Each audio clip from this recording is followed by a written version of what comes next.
the plaint should be lodged in the court of law within the period of limitation period. So evidence, the Limitation Act copy, you must have it. Now, the Limitation Act mentions in the various articles, the first chapter deals with the suits for commercial matters, account matters, which are normally 3 years time. Suit for declaration, again 3 years time. Suit for immovable property, 12 years time, 3 years time, depending upon the cause of action. Then suits against mortgages against government, 30 to 60 years, to which you are required to.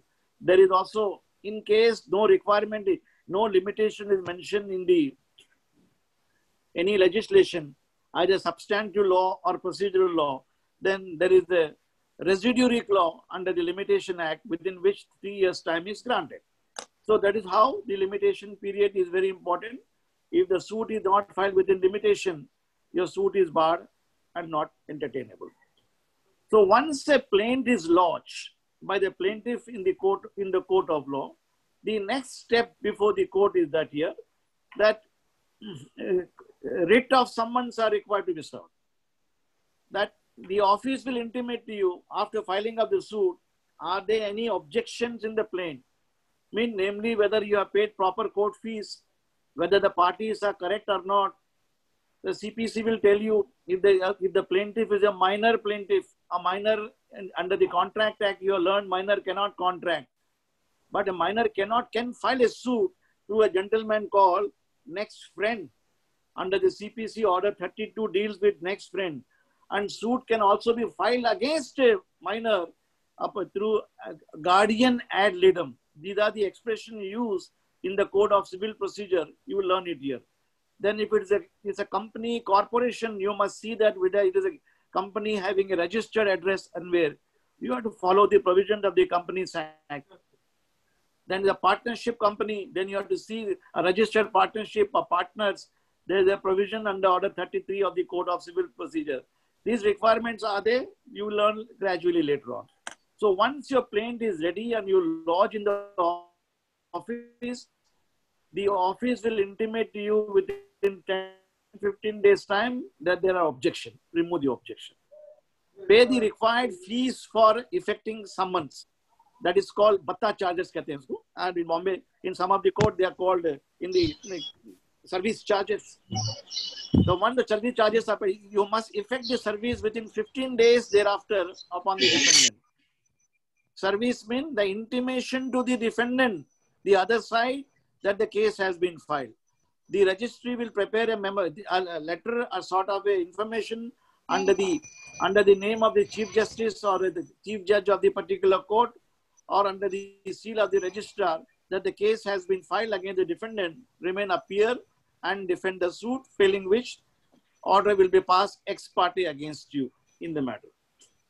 So this is the second stage. If the writ of summons are not served by the plaintiff, no steps are taken, then there is a provision under the provisions of Order 9, the suit can be dismissed for not taking effect. So you must be very vigilant.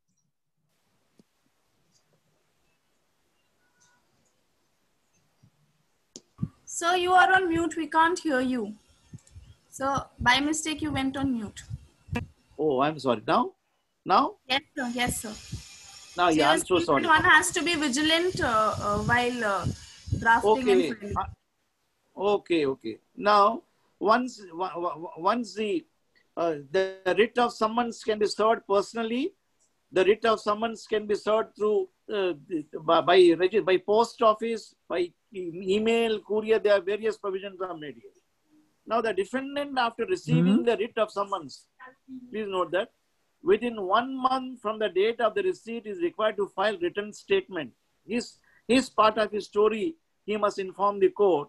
That stipulation is there under the provisions of Order 8, Rule 1 CPC, which deals with written statement. Okay. The minimum the minimum statutory period is 1 month time, which can be extended from 60 to 90 days maximum. Within 90 days, if you do not file the written statement, the defendant, it is likely that the court will pass ex parte orders against him. The court will say that the defenses are struck off. The suit will, the the suit to be heard undefended, which is a risky proposition, it is better to file the written statement within time. Of course, in grave emergency situation, the courts have power under the provisions of inherent power under section 151 to condone the delay, which is a difficult procedure. I do not want you to wait till that end. So that is the written statement stage. Once the written statement is filed, more or less the written statement also to adhere to the provisions of Order 8 and Order 6 simultaneously. So the Order 6, both for plain and written statement, say that here, along with the plain and the written statement, the plaintiff and defendant must exhibit all the documents available with them. That provision in the plaint is Order 7, Rule 13, Rule 14 of the CPC, where all documents must be exhibited. In the written statement, Order 8, Rule 1A tells you the defendant must disclose all the documents to the plaintiff so that no party can be taken by surprise. If at this stage you do not disclose the document, subsequently you will not be permitted to rely upon those documents at this stage of the trial. This is with a view to see that the other side can prepare your cases. Now you need not disclose only one category of document, namely the document which you can take the other side by surprise for cross-examination purpose, for contradicting that person under the provisions of section 145 and 146 of the Indian Evidence Act, which part you will learn later on. Certain documents, otherwise all documents you are required to reveal both the parties. Now, once the written statement is filed in the city of Mumbai, the next procedure varies in the High Court and in the subordinate courts. In the High Court, as per the High Court original side rules. Now, please note that the Bombay High Court has framed original side rules which are sometimes little deviation from the CPC. In case of a conflict between the CPC and the provisions of the rules of the High Court, the rules will prevail over the High Court rules. Because under the High Court original side rules, written statement need not be filed 90 days time, the more time is given. That's the part. But whereas the city civil court, small causes court, civil just senior division, and most municipal courts, they are required to strictly follow the CPC and follow it up. Now, once the pleadings are completed, once the plain and written statement both are filed, they are called pleadings. After completion of the pleading, the court will give direction to the parties. Namely, number 1, file your list of documents, go for discovery and inspection that you will find under the provisions of Order 11, Order 12, Order 13 of the CPC, discovery and inspection. Both the parties can ask each other, you please show me your original document. I will also give you my document. Sit across. You may exchange interrogatories. So the defendant will take up the plea that I did not remain present, I was out of India. Huh? Then you may raise an interrogatory, which country did you go to? Please disclose the visa particulars you had taken. This in the nature of cross-examination questions you can frame. They are known as interrogatories, which can be filed with the leave of the court, that you please see the provisions of that is there in the courthouse. These are all pre-trial arrangements which are done. Then you are required to file despite filing the list of documents in the court at the time of the plain written statement, you will be required to file affidavit of documents under the provisions of Order 13 in the court of law, stating what are the privileged document, non-privileged document, which document you want to disclose, which document you do not want to disclose. Specify the reason. Where are the originals? In case they are not in your possession, in whose possession they are, you have to mention all this. So this is called pre-trial arrangement. Then once this procedure is completed, the court will set the matter for framing of the issues under Order 14 of the Code of Civil Procedure. Now, before framing of the issues, the court will also ask the parties to adopt the procedure with regard to resort to mediation, go for arbitration, go for conciliation, settle the dispute. That you will find it in the CPC section 79 ke andar. And this is before the framing of the issues, the court must ask the parties. Now it's a mandatory duty couched upon the parties. That provision you will find it under the provisions of Order 10 of the Code of Civil Procedure and Order 12 of the CPC. The parties must, it's only when the party, it is not mandatory. It is not mandatory. Nazish, Joshi phone karo. Joshi phone karo. Joshi ko main, Joshi is calling me. So when the, it is not mandatory for the parties must to submit to the arbitration, conciliation or lok adalat, but it's a mandatory for the court to inform the parties. So once this exercise is completed, when the requirement of mediation, the parties had to write to the parties, we do not want to go for mediation, or we went for mediation, the mediation has failed. Then the court will start framing issues from the plain, from the written statement, and all documents on record which has been exchanged between the parties. Issues been contentious issues. Like in the CRPC, they are known as framing of charges after the investigation is done by the police, submitting the charge sheet under 173 CRPC. Here in the CPC, the civil judge will frame issues under the provisions of Order 14. Now, that there can be issues of law and issues of fact can be framed. In the written statement, the defendant must have taken the plea that the suit is not maintainable. The suit is barred by limitation. The suit is suffered from the vice of res judicata. What is res judicata? You will come to know under section 11 of the CPC. Res judicata is analogous to the doctrine of double jeopardy under the provisions of CRPC under section 300. That will see later on. In the earlier suit, the court has passed a decree in the litigation between the grandparents of the plaintiff and defendant, and the decree is not challenged by any one of them. That is binding on everybody.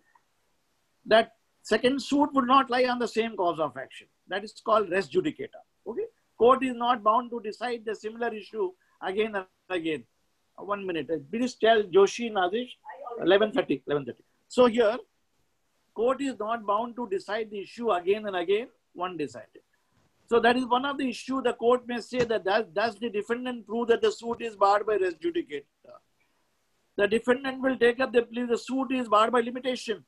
So does the defendant prove that the suit is barred by limitation? So the plaintiff, then the court will say that does the plaintiff prove that he is entitled for a declaration that he has been dispossessed? Is the plaintiff entitled to an order of injunction? Is the plaintiff entitled to mean profits? Is the plaintiff entitled to so-and-so relief? Whatever has been asked is the plaintiff. So these are the issues, broadly speaking. So once the issues are completed, then the court will write down that the parties have completed inspection and issues have been framed.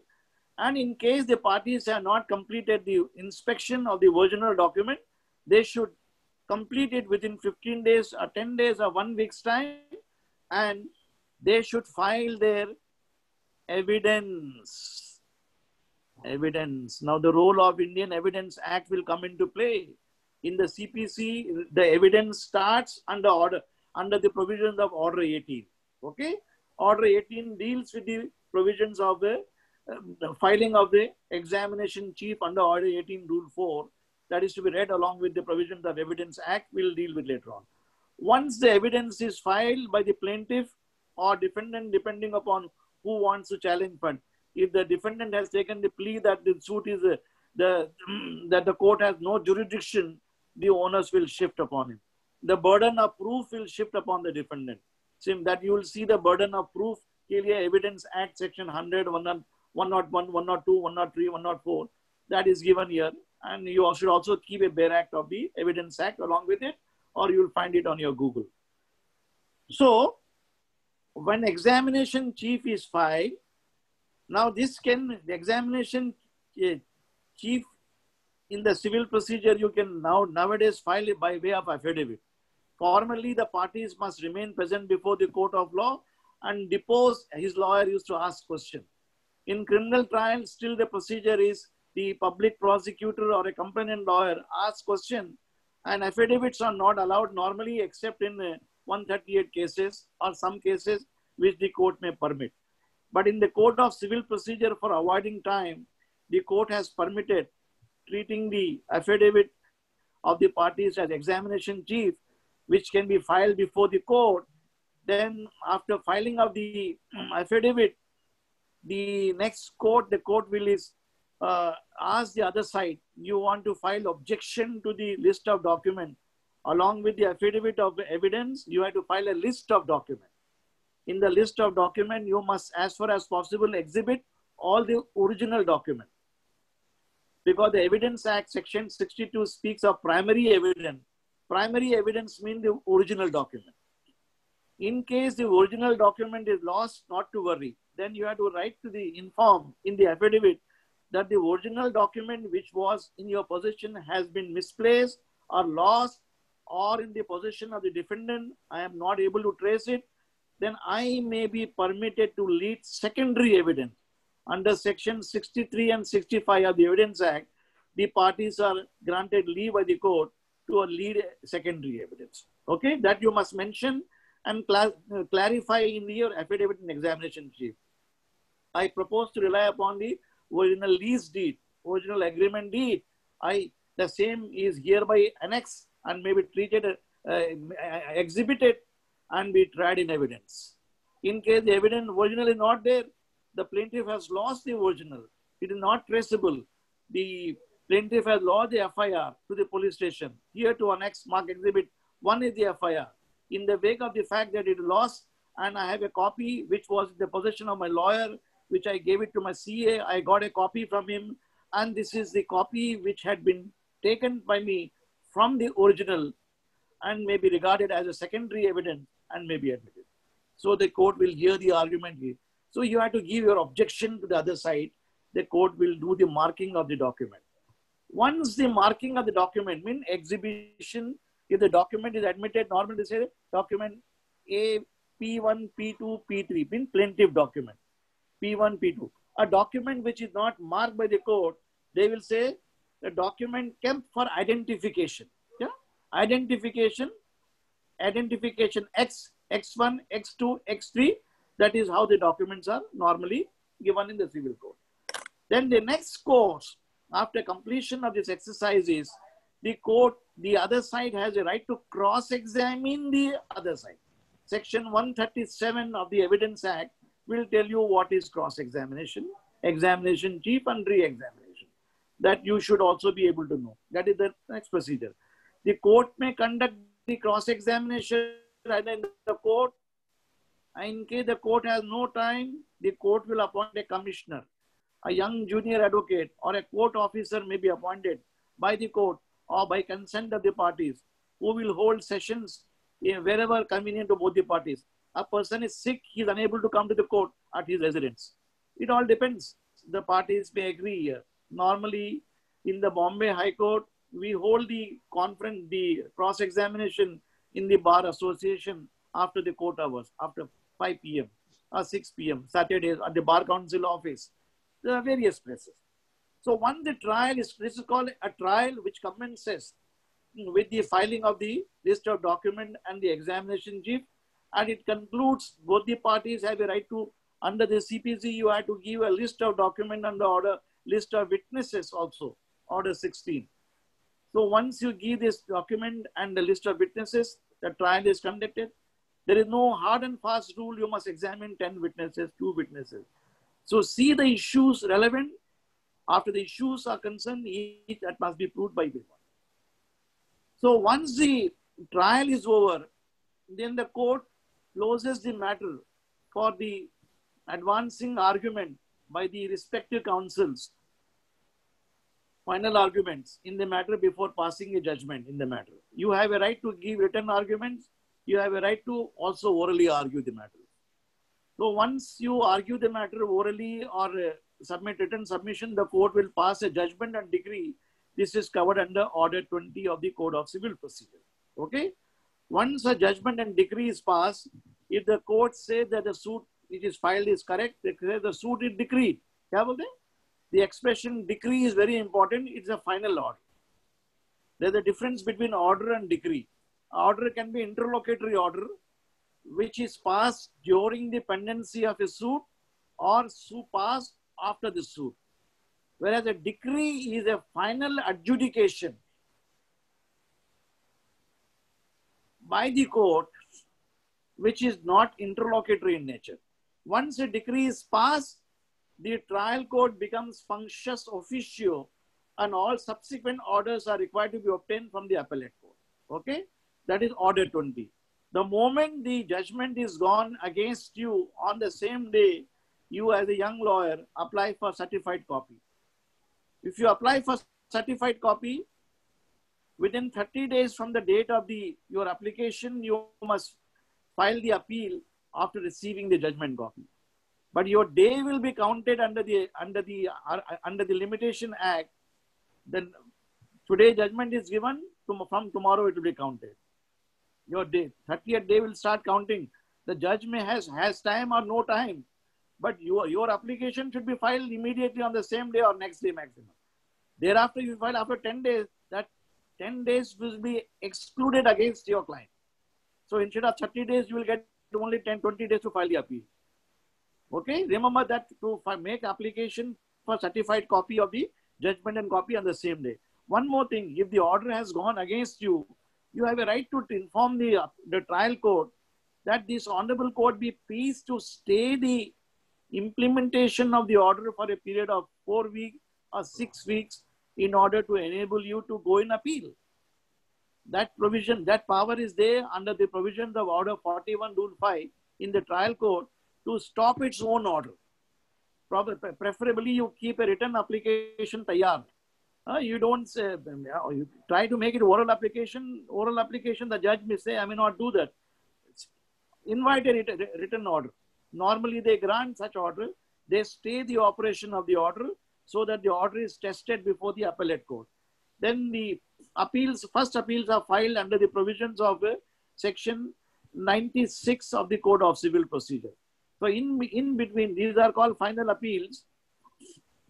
Then in between, against the interlocutory orders such as injunction, appointment of a receiver, which you may seek before the court. Because during the pendency of a suit, you may tell the court, my property is being jeopardized, being sold, or he's carrying out illegal repairs. You can seek an order of injunction, restraining the defendant not to carry out illegal repairs, restraining him not to create third-party interest, restraining him not to do any unlawful act. So these are called interlocutory order of injunction granted by the court under the provisions of Order 39, Rule 1, 2, and 3 of the Code of Civil Procedure. And receivers are appointed under Order 40 of the Code of Civil Procedure. Now these orders of appointment of a receiver, appointment of an injunction, they are known as interlocutory orders, but they are appealable orders. Because why they are appealable? Because they are affecting your substantive rights. So a specific provision is made in the Code of Civil Procedure, namely Order 43, when you check it here, appeal against interlocutory orders. Then read Order 43, read with Section 104 of the Code of Civil Procedure. These are appeals against interlocutory orders. All appeals are not, you cannot file appeal against every order. Only against where there is a statutory provision in the Act is mentioned, only appeal can be filed. Okay? And when there is no appeal filed, certain orders you can file a revision. Now, revisional powers under the Code of Civil Procedure are given under Section 115 of the Code of Civil Procedure. The revisional powers can be exercised only by the High Court under the CPC. Whereas under the CRPC, revisional powers under Section 401 and 397 can be exercised both by the Court of Sessions under 397 and by the High Court under Section 401. So there are dual powers here that you must see that here. So since we are talking of CPC, Only the High Court has revisional powers. Now, revisional powers cannot lie against interlocutory orders which are not affecting your legal right. Normally, for example, where the revision lies, where there is no provision for appeal. For example, your amendment application has been rejected. Plaintiff or defendant has made application for amendment. An amendment you may file, very important. Amendment is filed under the provisions of Order 6, Rule 17 of the CPC. After filing of this case, certain new facts have emerged. The new facts you would like to incorporate in the plaint or written statement. The trial court rejected your application. Once application rejected, and this rejection order is not appealable, neither under the provisions of 96 nor under Order 43. So when no appeal lies, you can come before the revisional court, go to the High Court, revision may kindly be allowed. The order which has been impugned is affecting me substantially. The amendment facts which are sought to be incorporated are absolutely vital to the facts of the case.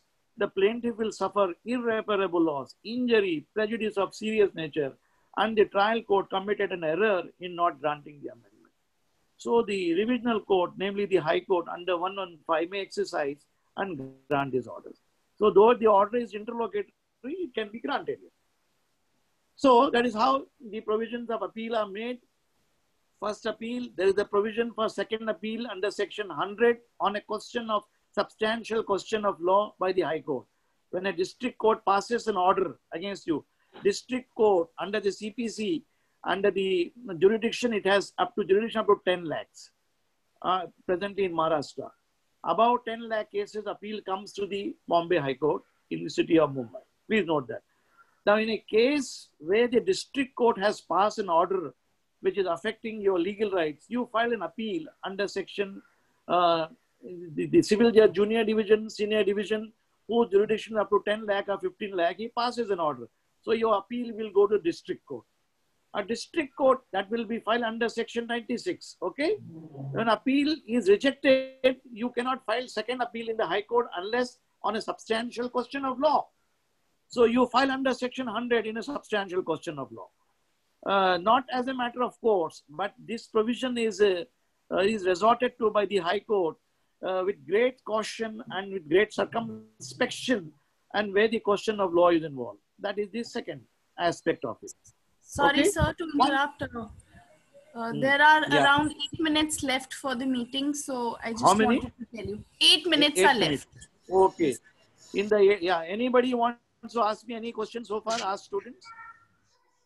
CPC embraces here. Now, let us see that here. Let us go the section-wise important sections I'll cover you. The section 2 covers the definition part, which you must know, all of you, everybody. Then the important section is section 9, which deals with jurisdiction.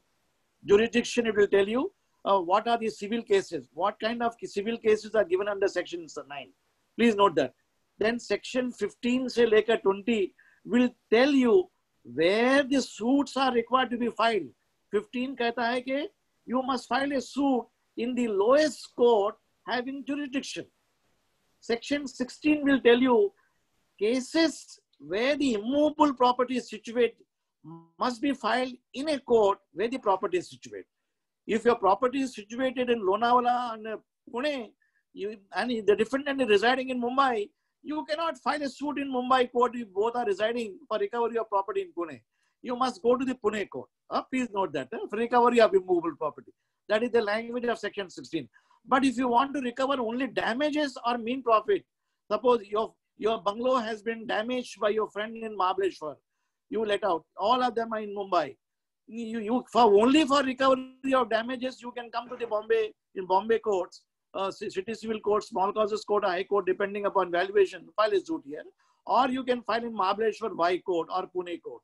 Otherwise, for recovery of the suppose your bungalow has been captured by him, he has dispossessed you, taken control, then for recovery of the property, you have to file in Pune Court or a court in Y where the jurisdiction, that is section 16 tell you. 17, 18, 19 will tell you when there is a there are disputes as to which court you're having a doubt, you have to seek a declaration from the court. Bombay court has jurisdiction or Thane court has jurisdiction. Or declaration lejiye wahan pe file kijiye. Section 19 and 20 will tell you where the defendant resides, that place, where the cause of action accrued, you have to file a suit. In cases of corporation and companies, you see the explanation to section 20, where the registered office or a branch office also situated, you can file a suit. Suppose America mein McDonald's ki office has given you wrong food, poison ho gaya aapko. You cannot go to America to file a suit. They have an office in Bombay, Delhi, everywhere. You can file a suit here. When you see the explanation to section 20, you will come to know that. Okay? This is section 20. Now section 10, section 10 also important of the CPC 10, 11, 12, 13. Section 10 deals with stay of suit. Stay means, suppose in a contract of sale, you ordered from your client in Calcutta certain goods. He dispatches goods to you. You will say that the goods are perished or damaged. You will say you terminate the agreement and claim damages. So the contract was entered in Mumbai. Your friend is residing in Calcutta. You have a right to file a suit in Mumbai for claiming damages, and he will say that the agreement is valid and he can file a suit in Calcutta. So when both the courts are, two suits are filed, section 10 will see whichever person has filed the first suit. If a Bombay gentleman has filed a suit in Bombay first, the Calcutta suit can be stayed. Please note that there cannot be two suits for deciding the same cause of action. So one of the suit will be stayed. And section 11 deals with the res judicata, which we tell you, a case which has already been decided between your grandfather and father and the defendant grandfather on the same issue of land or whatever property. That issue cannot be re-agitated by you and your children by filing a second suit. Okay? That is very important. Then section 12, 13 deal with the foreign judgments. That is very important. That is also when are the foreign suits, foreign courts judgments are valid, when they are invalid.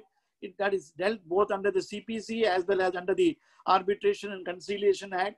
If a foreign court has been no jurisdiction passing the order, the decree is totally void. When it is binding, various circumstances, whether the law, substantive law of India is applied or not, that is dealt with here. When fraud is committed is important. So these are the provisions which are important here. Section 9 is very important for deciding jurisdiction. What are the cases of civil dispute coming before the court of law? And 15 to 20, the various courts in which the suit can be filed, in which matter the court is filed. Okay, that is how you, then once these provisions are resorted to, then the provisions of Order 7 will come into play, a plain. Then provisions of Order 8 deals with written statement, which should be filed within 30 days, maximum 90 days.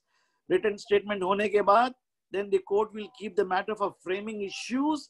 Framing issue under Order 14. Order 14 se pehle the court will direct the parties for go for discovery, inspection, the interrogatories. Order 11, Order 12, Order 13 CPC are very important. Please keep in mind and go to keep a bare act.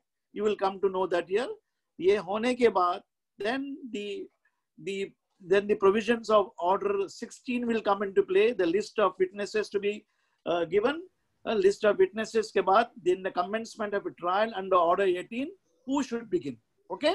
In between the plain. In the plain, you have sought a final decree, prayer A, that this honorable court be pleased to order and decree the defendant to quit, vacate, hand over, quite vacant and peaceful possession. It is called a decree. Okay? In between, aap mein interlocutory order mangenge. The hearing and final disposal of the suit. Defendant be restrained by an order of is very important for interlocutory orders. Order 9 should be read along with also Order 40, which speaks of receivers. These interlocutory orders